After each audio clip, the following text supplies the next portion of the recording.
আসসালামু আলাইকুম ভিউয়ার্স, কেমন আছেন সবাই? আশা করি সবাই অনেক বেশি ভালো আছেন। আজকের এই নতুন ভিডিওতে আপনাদের সাথে শেয়ার করব ঢাকা কুমিল্লা ঢাকা রুটের অন্যতম জনপ্রিয় এবং প্রবীণ একটি অপারেটর এশিয়ার কোণে বহরে যুক্ত হওয়া এক ইউনিট প্লাটিনাম ক্লাস বাস সম্পর্কে। পাশাপাশি আরও শেয়ার করব এই বাসটির রুট ভাড়া সংক্রান্ত সকল বিস্তারিত তথ্য। সম্পূর্ণ ভিডিও জুড়ে আমি আপনার সাথে রয়েছি শামীম আলম। তবে চলুন দেরি না করে শুরু করা যাক আজকের এই নতুন ভিডিওটি। ঢাকা কুমিল্লা ঢাকা রুটের অপারেটরগুলোর মধ্যে লিস্ট করতে গেলে কিন্তু এশিয়ার কোণের নাম প্রথমেই আসবে, কেননা এশিয়ার কোণ কিন্তু কুমিল্লা রুটের বেশ প্রবীণ এবং জনপ্রিয় একটি অপারেটর।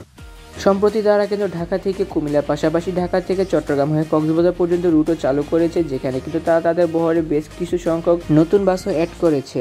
কিন্তু ঢাকা কুমিল্লা ঢাকা রুটকে কেন্দ্র করে কিন্তু সম্প্রতি তারা তাদের বহরে যুক্ত করেছে এক unit platinum class AC bus. এখন অনেকেই হয়তো বলতে পারে যে প্লাটিনাম ক্লাস বাস বলতে কী বোঝানো হয়। এই বিষয়টি আমি সিটিং সাইড দেখানোর সময় বিস্তারিত আলোচনা করে দিব। বাসটিতে কিন্তু একটি সিঙ্গেল গ্লাস পোর্শন ব্যবহার করা হয়েছে, যেখানে ফ্রন্টে ব্যবহার করা হয়েছে ইরিজার ফ্রন্টের ব্যবহার। পাশাপাশি বাসটির সাইড বডিতে কিন্তু বেশ ভালো মাপের কাজ করানো হয়েছে, যা আনকমন বললেই চলে। বাংলাদেশে এখন পর্যন্ত কোনো বাসে কিন্তু এমন ধরনের সাইড বডি হিসেবে আমি দেখিনি। যদি কেউ আপনারা দেখে থাকেন তবে অবশ্যই কমেন্ট করে কিন্তু জানাবেন।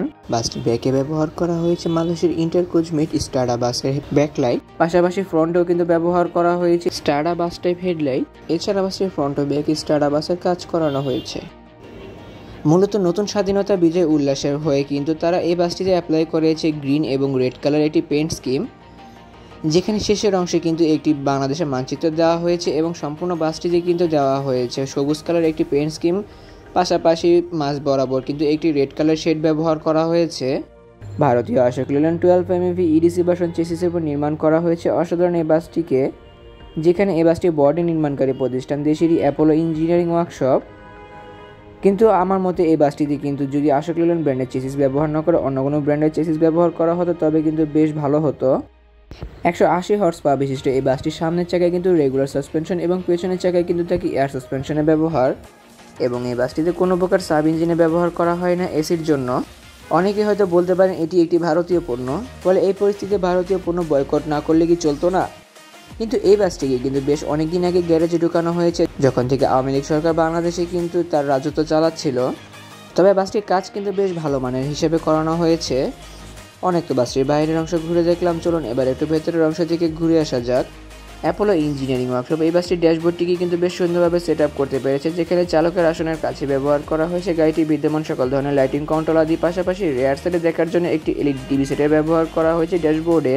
পাশাপাশি গাড়িটি পরিচালনা করতে চালককে যাতে কোনো প্রকার বেগ পেতে না হয়, তো সকল ধরনের সুযোগ সুবিধা কিন্তু চালকের আসনের কাছে ব্যবহার করা হয়েছে। পাশাপাশি বাসের সামনের অংশের সিলিংয়ের কাজ কিন্তু বেশ প্রশংসার দাবিদার বলে আমি মনে করি, যা আপনারা এই ভিডিও ক্লিপটিতে দেখতে পাচ্ছেন। বিশেষ করে আরবি লেখা, পাশাপাশি কিন্তু লাইটিং ডেকোরেশনটির কাজের জন্য বেশ প্রশংসার দাবিদার রাখে অ্যাপোলো ইঞ্জিনিয়ারিং ওয়ার্কশপ।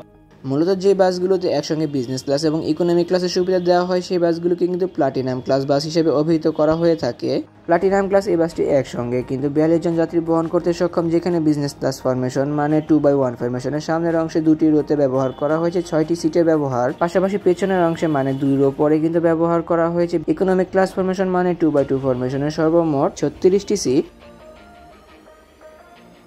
এছাড়া বাসটির ভেতরে করা হয়েছে কালারফুল লাইটিং ডেকোরেশনের পাশাপাশি রুফ লাইটিং ডেকোরেশন, যার জন্য বাসটির ভেতরের সৌন্দর্যতা আরও অনেকটা বেড়ে গিয়েছে বলে আমি মনে করি। দিনের তুলনায় রাতে এই বাসটির সৌন্দর্যতা বেশ ফুটে উঠবে বলে আমি মনে করি। বিজনেস ক্লাস প্রতিটি সিট বেশ বড় এবং আরামদায়ক। যাত্রীদের কমফোর্টেবল এনশিওর করার জন্য প্রতিটি সিটে বেশ ভালো পরিমাণে স্পেস দেওয়া হয়েছে। বিজনেস ক্লাস কিংবা ইকোনমিক ক্লাস কোনো সিটের সাথে কিন্তু ব্যবহার করা হয়নি লেগ রেস্টের ব্যবহার। বিজনেস ক্লাস সিটগুলোর পাশাপাশি ইকোনমিক ক্লাস সিটগুলোতে কিন্তু বেশ ভালো পরিমাণে স্পেস দেওয়া হয়েছে যাত্রীদের কমফোর্টেবল এনশিওর করার জন্য। প্রতিটি সিটে কিন্তু আর্টিফিশিয়াল লেদারে ব্যবহার করা হয়েছে, যা লং টাইম জার্নি করার ক্ষেত্রে যাত্রীদের জন্য বেশ ফেভারেবল এবং আরামদায়ক হতে পারে বলে ধারণা করা যায়। বাসটিতে ব্যবহার করা প্রতিটি সিট বেশ মোলায়েম এবং আরামদায়ক মানের বললেই চলে।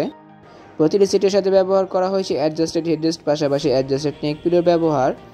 পাশাপাশি ব্যবহার করা হয়েছে হ্যান্ডরেস্টের ব্যবহার এবং সিট ফোর সিস্টেম চাবি, যা যাত্রী নিজের প্রয়োজন মোতাবেক ব্যবহার করে নিতে পারবে।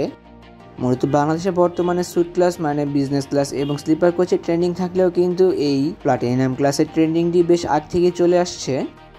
প্রতিটি সামনের সিট থেকে পিছনের সিটের ডিস্টেন্স বেশ ভালো মাপে রাখা হয়েছে, হোক সেটি বিজনেস ক্লাস কিংবা হোক সেটি ইকোনমিক ক্লাস। প্রতিটি সিটের পায়ের কাছে ব্যবহার করা হয়েছে অ্যাঙ্গেল সিস্টেম লেগ হ্যাঙ্গারের ব্যবহার পা মিলিয়ে বসার জন্য। পাশাপাশি হিউজ পরিমাণ লেগ স্পেসে ব্যবহার করা হয়েছে প্রতিটি সিটের সামনে, যেহেতু কোনো প্রকার লেগ রেস্টের ব্যবহার করা হয়নি। কোনো সিটের সাথে ব্যবহার করা হয়নি ধরার জন্য হ্যান্ডবারের ব্যবহার, কিন্তু চিপ স্ন্যাক্স ক্যারি করার জন্য নেটের ঝুড়ি ব্যবহার করা হয়েছে প্রতিটি সিটের সাথে। প্রতিটি সিটের মাথার উপর ব্যবহার করা হয়েছে রিডিং নোটস এবং এসি কন্ট্রোলারের ব্যবহার, যা যাত্রী নিজের প্রয়োজন মতো ব্যাগ ব্যবহার করে নিতে পারবে। এশিয়ারকনের এই 12 MFE বাসটি বর্তমানে ঢাকা থেকে কুমিল্লা রুটে নিয়মিত সার্ভিস প্রদান করে চলেছে, যেখানে ঢাকা থেকে কুমিল্লা রুটের জন্য জার্নি করার ক্ষেত্রে প্রতি যাত্রীকে প্রতি বিজনেস ক্লাস সিটের জন্য ব্যয় করতে হবে 350 টাকা এবং ইকোনমি ক্লাসের জন্য ব্যয় করতে হবে 300 টাকা। ঢাকার আরামবাগ কমলাপুরা কাউন্টার থেকে নিয়মিত এই বাসটি কুমিল্লার উদ্দেশ্যে ছেড়ে যাচ্ছে। এশিয়ারকনের বহরে যুক্ত হওয়া নতুন এই এসি বাসটির অসাধারণ কাজের জন্য অবশ্যই প্রশংসার দাবিদার রাখে অ্যাপোলো ইঞ্জিনিয়ারিং ওয়ার্কশপ। অসাধারণ বডি ফিনিশিং এবং কালার কম্বিনেশন পাশাপাশি দুর্দান্ত বডি ওয়ার্ক এই বাসটির সৌন্দর্যতা আরও অনেকটা বাড়িয়ে তুলতে পেরেছে বলে আমি মনে করি। এই বাসটিকে দেখলে কোনোভাবে বোঝা পসিবল নয় যে এই বাসটিকে বাংলাদেশে নির্মাণ করা হয়েছে, তাও ভারতের চেসিসের উপর। বাসটির বডি শেপিং এবং ফ্রেমিং দেখে কিন্তু আমার মনে হয়েছে যে অ্যাপোলো ইঞ্জিনিয়ারিং ওয়ার্কশপ এই বাসটিতে বেশ এফোর্ট দিয়ে বাসটিকে অনেক সুন্দরভাবে ফুটিয়ে তোলার জন্য।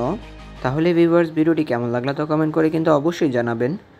যদি ভিডিওটি ভালো লেগে থাকে তবে অবশ্যই লাইক ও কমেন্ট করবেন এবং ভিডিও লিঙ্কটি আপনার বন্ধুদের সাথে শেয়ার করতে পারেন।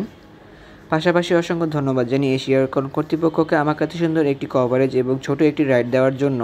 এমনই কিছু ভিডিও পেতে কিংবা দেশের পরিবহন জগতের সকল তথ্য বিস্তারিত জানতে কিংবা নতুন বাসগুলো আপডেট সবার আগে পেতে অথবা ভ্রমণ সংক্রান্ত কোনো তথ্য জানতে আমার এই চ্যানেলটিকে সাবস্ক্রাইব করে পাশে থাকার অনুরোধ রইল। খুব শীঘ্রই ফিরছি নতুন কোনো ভিডিও নিয়ে, সে প্রত্যাশায় আজকের ভিডিও এখানে শেষ করছি। আল্লাহ হাফেজ।